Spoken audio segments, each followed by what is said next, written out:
요한복음의 저자는 나사로를 살리신 예수님의 사건을 명확하게 묘사하면서 하나님의 놀라운 구원 계획을 사람들에게 말하고 있습니다. 그리고 시선을 돌려서 이 나사로 사건을 통해 어떠한 사람들은 예수님을 믿게 되고 또 어떠한 사람들은 예수님을 죽이려고 모의하는 사건들을 묘사해 주고 있습니다. 똑같이 나사로의 부활 사건을 보고 두 가지 반응이 나오는 것입니다. 부활의 사건을 본 어떠한 이는 믿음의 눈으로 부활을 보게 되고요. 또 어떠한 이들은 세상의 가치에 매료되어서 부활을 판단하거나 부정하려 합니다. 이 두 가지 반응 앞에서 저자는 독자들에게 분명하고도 명확한 메시지를 전달하고 싶었을 것입니다. 여러분 잠깐만 주목해 주세요. 이런 느낌입니다. 자 보세요. 예수님은 나사로를 살리실 때 분명하게 베다니에 있었습니다. 어디에 갔다 온 흔적이 전혀 없었습니다. 그런데 여전히 베다니아에 계신 예수님을 베다니아에서 어떤 사건이 있었다라는 것을 독자들로 하여금 이목을 주목시켜서 무언가 중요한 할 말이 있다라는 것을 암시적으로 표현하는 내용입니다.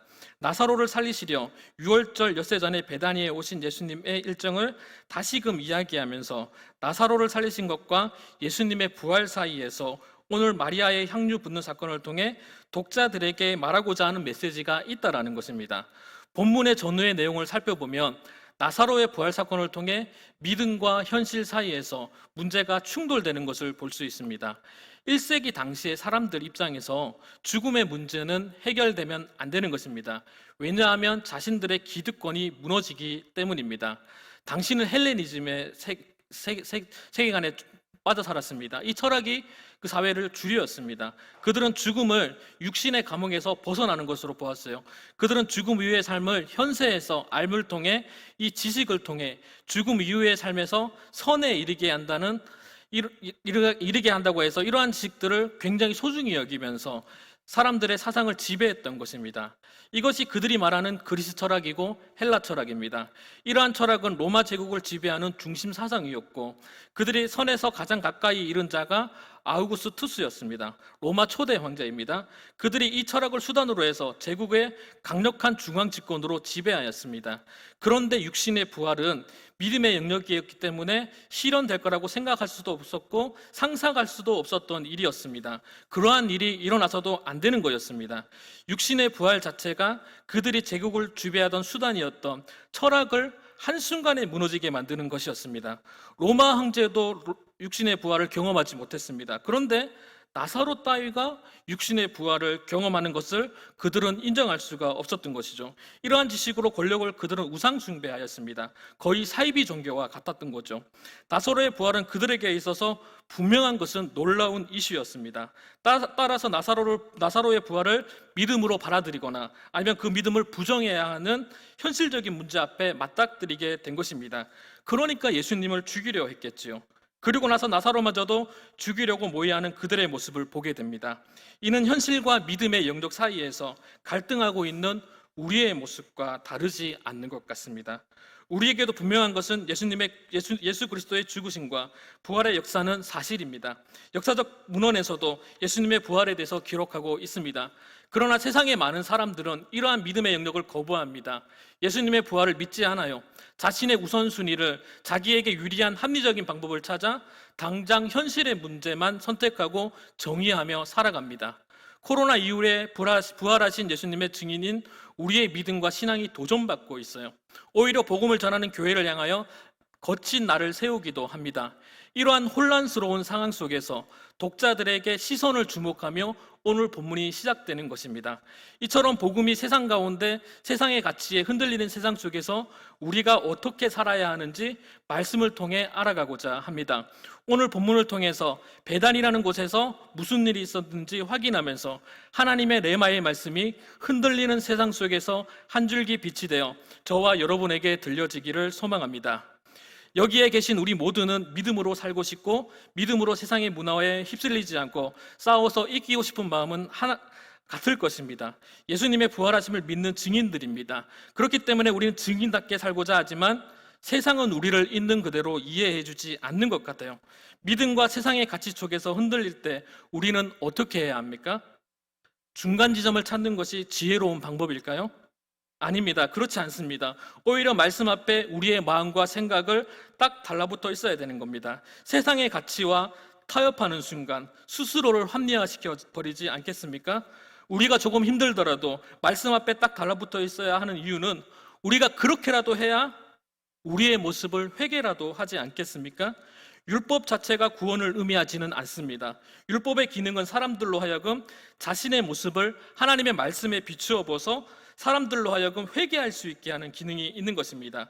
그렇기에 우리는 하나님의 말씀 앞에 싹 달라붙어 있어야 됩니다. 이것이 적절한 예가 될지는 모르겠는데요. 자녀들에게 용돈을 주지 않습니까? 그 돈은 사실 누구일 겁니까? 부모님 돈이잖아요. 자녀들은 그것이 자기의 것인지 아닙니다만은 용돈을 주는 기준과 사용하는 기준은 누가 정해야 하는 건가요? 부모가 정해야겠죠. 자녀가 달라는 대로 다 주는 부모가 어디 있겠습니까? 사실 제가 초등학교 때 한 달 용돈이 한 3,000원인가 그랬던 것 같아요. 제가 국민학교 다닐 때요. 그때 당시에 초등학생이 돈 쓸 데가 어디 있겠습니까? 사실 그 돈이 필요는 없었습니다. 그런데 부모님이 용돈 주시는 날이 되면 세상의 기준과 당시 초등학생의 세계관 속에서 이 돈을 제가 가지고 있으면 부모님이 용돈을 주시지 않을 거라고 생각해서 이 돈을 오락실에 가가지고 동전 오락실에 가서 다 허비하고 왔던 기억이 납니다. 그럴 때마다 부모님이 왜 저의 모습을 몰랐겠습니까? 모든 걸 아시는 부모님께서 저희 부모님이 굉장히 엄하시고 폭력적인 사람이었어요. 그래서 매를 들고 저를 무자비하게 때리기 시작하는 거예요. 그러고 나서 무서웠던 게 무슨 말이냐면 너가 왜 맞았는지 생각해 보라는 거예요. 이게 참 무서운 말인 게 무슨 말이냐면 오락실 갔다고 해도 오락실 간 것 때문에 맞을 거고 거짓말을 하면 거짓말한 것 때문에 맞을 거고 또 사실대로 말하면 말하지 않으면 말하지 않는다고 혼나기 때문에 굉장히 무서운 겁니다. 그러나 이러한 것들은 그때는 굉장히 부모님에 대해서 불만이 많았었는데 지금 와서 생각해 보면 용돈을 사용하는 기준을 세워주시려는 부모님 나름의 방법이었던 것 같습니다. 하나님이 세상을 창조하시고 하나님께서 보시기 좋았던 세상을 우리에게 내어 맡겨주셨잖아요. 이 세상은 하나님의 것입니다. 우리의 것이 아닙니다. 그러나 스스로는 하나님의 맡기신 우리의 사명을 감당하지 못하심을 아시고 계속해서 하나님께서 우리에게 기준을 세워주시는 것이 하나님의 말씀입니다. 철학이라는 세계관 속에 갇혀서 하나님을 알지 못하는 세대에게 예수께서 이 땅에서 기적을 행하신 것은 말씀을 완전하게 해주신 것입니다. 나사로의 부활은 예수님의 행하신 기적의 끝판왕이라고 볼 수 있습니다. 철학이 전부라고 생각하며 살아가는 1세기 당시의 사람들 앞에 철학으로 해결할 수 없는 육체의 부활은 그들로 하나님을 알게 하는 하나님의 은혜였습니다. 그러나 죄로 인해 하나님의 마음을 알 수 없었던 그들은 매우 혼란스러웠습니다. 우리가 교회사적으로 보면 세상이 가장 혼란스러울 때 믿음과 현실의 문제 앞에 갈등이 발생합니다. 또한 이러한 구분되는 현상들이 뚜렷해지기 시작합니다. 우리 교회는 상관없지만 코로나 이후에 한국교회 현주소들이 들여다 보이고 있잖아요. 믿음의 눈으로 보는 사람과 세상의 기준으로 타협하는 성도들의 모습이 분명하게 대조되고 있지 않습니까? 우리는 지금 혼란스러운 상황 속에도 하나님 앞에 싹 달라붙어 있기를 축복합니다. 오늘 본문은 세상의 가치와 문화 속에서 살아가는 세상 속에서 믿음을 가진 사람들이 구별되어 살아가야 하는데 어떻게 구별되어 살 수 있는지를 마리아와 마르다의 행동을 통해 우리에게 말씀해 주고 있습니다. 예수님은 베다니에서 엿새 전에 오셨는데 이곳이 어떤 곳이라고 말씀하고 있습니까? 예수께서 죽은 자 가운데서 살리신 나사로가 있는 곳이라고 말씀하면서 말씀이 시작됩니다. 부활을 경험한 믿음의 사람들이 세상과 구별되는 첫 번째 방법은 예배의 회복입니다. 2절 말씀에 거기서 예수를 위하여 잔치할세라고 기록하고 있어요. 누구를 위한 잔치냐면 예수님을 위한 잔치예요. 구체적으로 이야기하면 죽은 자 가운데서 나사로를 살리신 예수님을 위한 잔치입니다. 다시 말해 나사로를 살리셔서 육체의 부활을 보여주신 하나님의 아들 예수를 위한 잔치라는 것입니다. 성경의 전체적인 문맥으로 보면 나사로의 부활은 곧 예수님의 죽으심과 부활을 예표하는 것입니다. 예수님 자신도 죽음과 부활하심에 대해서 지속적으로 언급하지 않습니까? 그들이 믿고 따랐던 구약에서도 부활에 대해서 언급하고 있습니다. 우리가 하나님 앞에 예배하는 것은 말씀과 가까이 하는 것이고 말씀대로 우리의 삶을 살아내는 것입니다. 우리가 이 시간을 정해놓고 주일에 모여서 예배 드리는 이유는 예수님의 부활을 기념하기 위해서입니다. 예수님이 나를 위해 죽으시고 또 나를 위해 사신 승리의 날을 기념하며 떡과 잔을 나누며 감사와 찬양을 드리는 날이 바로 주일입니다. 우리는 이러한 거룩한 주일만큼이라도 세상과 구별되어 하나님께서 기뻐하시는 모습으로 우리의 마음을 하나님께 드려야 할 것입니다. 물론 매 순간마다 하나님 앞에 구별되며 살아야 합니다. 부활을 경험한 믿음의 사람들의 세상에서 구별되는 두 번째 방법은 섬김입니다. 마르다는 일을 한다라고 기록하고 있어요. 일을 한다는 것은 봉사하는 것을 의미합니다. 초대교회에서 교회 내 중요한 역할을 표기할 때 사용되는 단어가 일을 하고로 표기한 헬라 원어라고 합니다. 마리다는 자신의 오라비 나사로를 살려주신 예수님의 은혜에 감사하여 예수님을 위하여 벌인 잔치에 식사를 위해 헌신하고 봉사하는 모습을 보여주었습니다. 예수님과 함께 있는 자리도 아닙니다. 주목받지도 못하지만 죽은 자 가운데서 살려주신 예수님의 은혜에 감격하여 빛도 없이 소리 없이 봉사하는 것입니다. 때로는 교회를 봉사하면 소원할 수도 있습니다. 인정받고 싶을 때도 있는 것 같아요. 지금 이 상황에서, 코로나 상황에서 무슨 봉사를 하냐고 섬기냐고 생각할 수도 있지만, 그러나 우리가 헌신하는 이유는 죽을 수밖에 없는 우리를 살려주신 하나님의 은혜에 감사하기에 봉사하고 섬길 수 있는 것입니다. 우리의 헌신은 세상의 가치로 감히 판단할 수 없는 거룩한 일인 줄 믿습니다. 그렇기에 우리는 구별되어야 합니다. 사도 바울이 로마서 12장에서 이렇게 말씀했습니다. 형제들아, 나는 하나님의 모든 자비하심으로 너희에게 권하노니 너희의 몸을 하나님이 기뻐하시는 거룩한 산 제물로 드리라. 이는 너희가 드릴 영적 예배니라. 아멘. 우리가 하나님께서 기뻐하시는 사람은 거룩한 산 제물이랍니다. 그 제물은 본래 죽어야 마땅한데 예수님께서 대신 죽어주셨잖아요. 우리는 대속의 은혜에 감사함과 동시에 지속적으로 회개를 통해 세상과 구별되어야 합니다. 제물은 흠이 없고 순전해야 합니다. 그러기에 바울은 너희는 이 세대를 본받지 말고 오직 마음을 새롭게 함으로 변화를 받아 하나님의 선하시고 기뻐하시고 온전하신 뜻이 무엇인지 분별하도록 하라고 말씀하시는 거예요. 우리는 이 세대와 다른 것이 아니라 구별되어야 합니다. 우리가 세상과 다른 것은 하나님을 예배하고 세상을 섬기는 거룩한 하나님의 사람이라는 것입니다. 부활을 경험한 믿음의 사람들이 세상과 구별되는 방법을 예배의 회복과 섬김이라고 했습니다. 오늘 마리아는 이러한 부분을 통틀어서 삶의 우선순위를 하나님께 드리는 모습을 보여줍니다. 우리 3절 말씀을 같이 한번 읽어볼까요? 3절입니다. 시작.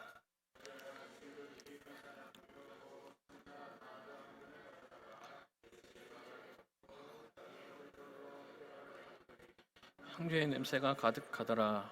아멘. 마리아가 지극히 값비싼 향유를 가지고 왔다고 합니다. 이 나드한 거는 당시 노동자 1년치 연봉이라고 합니다. 300데나리온 정도라고 하는데요. 이것은 1년치 연봉의 가치가 아니라 마리아 자신의 전부를 예수님께 드렸다라는 것입니다. 마리아의 이러한 행동은 우리에게 주는 중요한 메시지는 믿음의 영역과 현실적인 문제 앞에서 마리아는 믿음으로 행했다라는 것입니다. 그런데 여기서 어떤 이들은 우리도 마리아처럼 헌금을 내야 한다고 주장하는 사람들이 있습니다. 그러나 본문이 이야기하는 것은 나드 한 건이 아니죠. 300데나리온이 아닌 것입니다. 세상의 가치로 생각했던 유다는 마리아에게 이 돈을 가난한 자에게 나눠주면 되는데 왜 허비하냐고 막 뭐라고 합니다. 마태복음에서는 더 과관입니다. 유다 한 사람만이 그런 것 같지는 않아요. 제자들이 분하여 말했다고 합니다. 제자들이 분하여서 말했다고 기록하고 있어요. 제자들이 예수님을 안 믿는 사람입니까? 그런데 제자들조차도 믿음과 현실 사이에서 중간 지점을 찾았던 겁니다. 마리아 맞는 말 같죠? 그런데 합리적인 이야기 같은데 그렇지 않습니다. 우리가 하나님을 예배하고 섬기는 것은 세상의 가치로 판단하거나 결정할 수 없는 믿음의 영역입니다. 나사로의 부활 이후에 사람들이 예수님을 죽이려고 모합니다. 우리야 성경을 문자적으로 보니까 죽이려나 보다라고 생각할 수 있지만 실상은 그들에게는 살벌한 거예요. 베다니는 예루살렘에서 3km 안에 있는 곳입니다. 마음만 먹으면 예수님을 죽일 수도 있고 그곳에서 일어나는 모든 일들을 보고받고 있어요. 그런데 예수님께 자신의 전부를 드린다라는 것은 마리아는 자신의 생명과 목숨을 예수님 앞에 바친 거라고 볼 수 있습니다. 마리아가 예수님께 순전한 나드 한 그릇을 드리는 것은 세상의 가치로 평가할 수 없는 믿음이었습니다. 또한 마리아는 옥합을 깨뜨려 빠꾸 없이 발에 부었습니다. 천에다가 찌끔찌끔 발라서 바른 것이 아니라 들이부었던 것입니다. 마리아는 중간 지점을 찾지 않았습니다. 너는 마음을 다하고 뜻을 다하고 힘을 다하여 오직 여호와만을 사랑하라는 하나님의 말씀 앞에 딱 붙어 있었던 것입니다. 따라서 세상의 가치는 믿음을 이해할 수 없는 것입니다. 타협하는 순간 무너지는 것입니다. 예수님을 따랐던 제자들조차도 예수님의 마음을 몰랐던 것이죠. 그렇다면 예수님의 마음은 어떤 것이었을까요? 우리 7절과 8절 말씀을 같이 읽어보겠습니다. 7절 8절입니다. 시작. 예수께서 이르시되 그를 가만히 두어 나의 장래날을 위하여 그것을 간직하게 하라. 가난한 자들은 항상 너희와 함께 있거니와 나는 항상 있지 아니하리라 하시니라. 아멘. 향유 중에 나드라는 향유는요, 당시 부자들이 장례할 때 시체의 부식을 최대한 지연시키고 냄새를 막기 위해서 사용했던 최상급 향유라고 합니다. 단순하게 오라비를 살려주신 은혜에 감사하는 정도가 아니라 예수님의 죽으심과 부활하심을 예비하고 있었던 것입니다. 그렇다면 우리는 예수님의 부활과 승리를 기념하고 예배하는 것을 넘어 마리아처럼 다시 오실 예수님의 날을 기억하며 세상의 가치 속에서 비록 힘들고 어렵지만 다시 오실 주님의 날을 기억하며 감사할 수 있기를 소망합니다. 여러분, 헬라 문화권에서 예수님의 부활을 믿는다라는 것은 단순한 문제가 아니었습니다. 로마에 대한 도전으로 여겨질 수 있는 죽느냐 사느냐의 문제였습니다. 세상이 혼란스러울수록 우리는 예배의 회복을 통해 말씀 앞에 우리의 마음을 드려야 합니다. 또한 섬김을 통해 하나님께 영광을 올려드려야 합니다. 저 같은 목회자가 어떻게 여러분들의 마음을 이해할 수 있겠습니까?